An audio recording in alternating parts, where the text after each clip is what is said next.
மீன் மசாலா எப்படி பண்ணலான்னு பார்க்கலாம் வாங்க. ஒரு 6 துண்டு பூண்டு பல், 2 துண்டு இஞ்சி, 100 கிராம் சின்ன வெங்காயம், ஒரு தக்காளிங்க, அப்புறம் ஒரு கொத்து கருவேப்பில்லை. இதை ஒரு மிக்ஸி கப்புக்கு மாற்றிக்கோங்க. ஒரு ஸ்பூன் பெருஞ்சீரகம், ஒரு 10 மிளகு போட்டுக்கோங்க.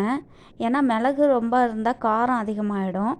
ஒரு 10 மிளகு, அதுக்கப்புறம் ஒரு ஸ்பூன் காஞ்ச மிளகாய் தூள், அதாவது தனி மிளகாய் தூள் போட்டுக்கோங்க. ஒரு அரை ஸ்பூன் மஞ்சத்தூள் போட்டுக்கோங்க. இதெல்லாம் அரைக்கிறப்பயே போட்டால் தான் நல்லாயிருக்கும். அப்புறம் ஒரு 3 ஸ்பூன் குழம்பு மிளகாய்த்தூள், அதாவது குழம்பு மிளகாய்த்தூள் நீங்கள் வீட்டிலே அரைச்சிருப்பீங்க பார்த்தீங்களா, அந்த மிளகாத்தூள் 3 ஸ்பூன் போட்டுக்கோங்க. அதோட உங்கள் காரத்துக்கு ஏற்ற மாதிரி ஒரு 2 காஞ்ச மிளகா போட்டுக்கோங்க. தேவையான அளவுக்கு உப்பு போட்டுக்கோங்க. போட்டுட்டு மிக்சியில் போட்டு அரைச்சி எடுத்து வச்சுக்கோங்க. அப்புறம் மீனில் க்ளீன் பண்ணி வச்சுருக்கிற மீனில் போட்டு பெசரி எடுத்து மீனை பொரித்து பார்த்திங்கன்னா, பொரிச்சிட்டு சாப்பிட்டு பார்த்திங்கன்னா செம்மையாக இருக்குங்க. ஒரு